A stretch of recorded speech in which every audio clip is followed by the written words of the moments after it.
I'm maybe 17, 18 years as a fighter now. That's been trying to perfect my boxing skills. So he's going to come against someone who's been doing exactly what he's doing for a lot longer. If I can break his soul and I can break his mentality, then I've broken Jake. So this is why it's going to be an interesting fight, because I just don't look at it from a physical standpoint.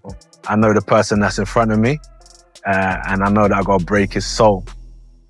Yeah, look, I see, obviously he's an amazing fighter, but styles make fights. And I think simply the way that our styles match up and what I know I can do to him and the shots that I know I can land on him, I know that I'm going to be able to go in there and shock the world.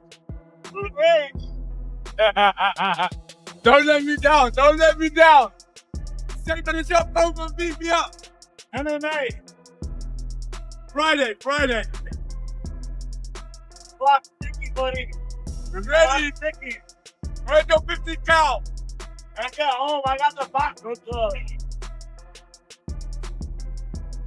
I think he's inspired a lot of kids for grassroots boxing gyms that were struggling to pay bills are now full because of people like Jake Paul.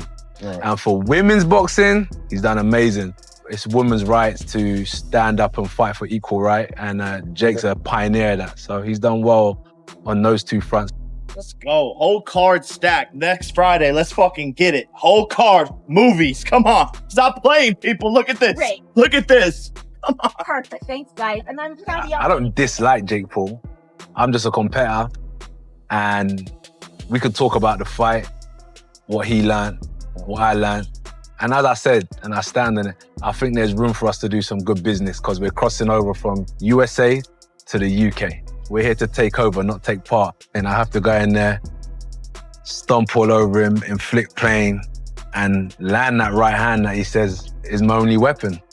I know the energy in that building when you've got 15,000 people calling out for entertainment, calling out for power punches. I know I'm going to deliver. I know Jake's going to deliver. So the people in the venue are going to be in for a good treat, and they're going to go home and say, what an event that was. You can bring the motor, fellas. Huh? You had taller shoes on it the last count. You're shorter today. You're shorter today, bro. He's strong, bro. He's strong. He's drinking me. At the Miami press conference, Anthony Joshua made one thing very clear. This fight is not a joke.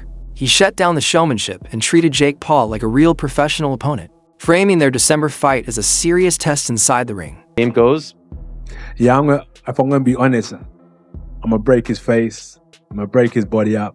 I'm going to stomp all over him. That's my mentality, right? That's a fighter's mentality. And I know what's in my heart. I know what's in my mind. And I'm here to compete. I'm here to prove myself that I'm the better fighter. So I'm looking forward to it, and I'll do that until I finish fighting, no matter who it is. Who are those opponents lined up for you in 2026? My focus is on Jake Paul. Okay, all right, fair enough. Is that true though? Do you have those two fights lined up already? They're not signed, they're not sealed, but they're opportunities really. They're just opportunities in the game. But my main focus as signed and sealed is Jake Paul. So that's all I've got in front of me. Do you agree with the assessment that if this fight goes longer than the Ngannou fight, it's kind of a... No, Jake's a completely different fighter to Ngannou. Ngannou and Jake are completely different animals, so I can't compare the two together. Ngannou never boxed before either. Jake's boxed before. They're just different. Ngannou's a lot more slower, but a lot bigger and more powerful. Jake's quicker. Jake boxing's in a completely different style. Ngannou is more upright. He can switch his southpaw and orthodox. Jake doesn't really do that. They're completely different fighters, if I'm honest with you. So I'm not trying to compare. At the end of the day, it's just what happens at the end of the night. I'm not in there to try and knock Jake out in 10 seconds or 8 rounds. I'm going to go in there and do a job. Joshua respected Paul's confidence, but his message was firm. He said he is preparing for Jake the same way he would prepare for a world-class contender.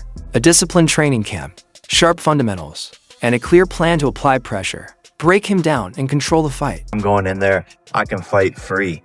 If he starts getting touched up and losing rounds, I think the cookie will crumble. Do you agree? Whatever he said. We'll see if the cookie crumbles. I don't know what to say. I'm confident in myself. Like, I'm not focusing on him. I just know what I can do, and I can't wait to show it. I'm not going to crumble. I'm solid. I've been through wars. The tension rose when Jake Paul leaned into his usual optimism, promising to shock the world. Joshua didn't react emotionally. He stayed calm, said he is fully betting on himself, and even offered to put his chain on the line. It was belief versus composure. Challenge myself. I like to take on the biggest, the best. I said anyone, anytime, any place. I truly mean that. And I'm here to go out there and shock the world. I know what I'm capable of. I see him and what he's capable of. And we're going to go to war, and we'll see the best man that will win. But people say, oh, he's out of his mind, all of these things. I've gotten to where I'm at today because of delusional optimism.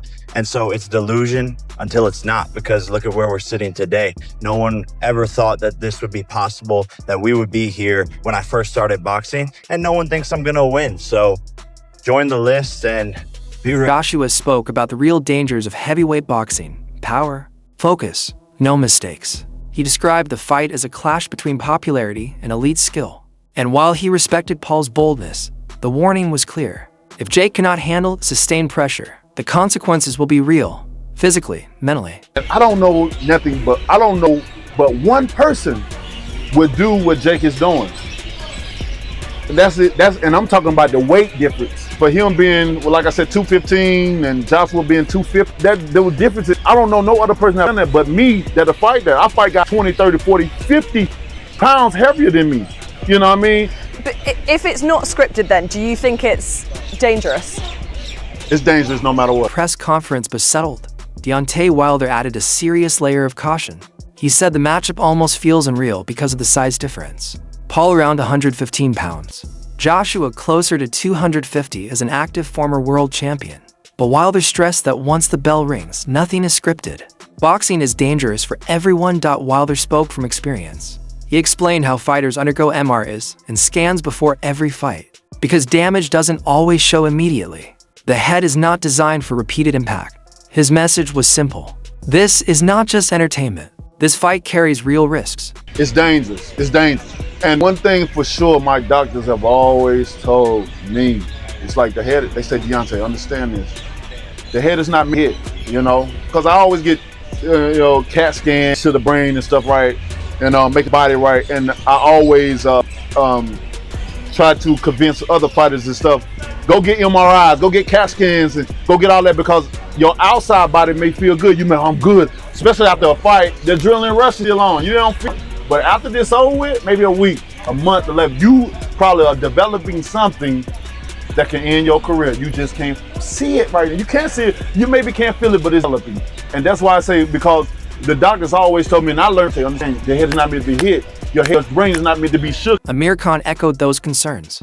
He said the fight feels surreal, but believes a brutal Joshua knockout is the most likely outcome. Khan warned that Jake Paul's team is taking a major risk by putting him in a fight where the danger outweighs the reward. Money is one thing.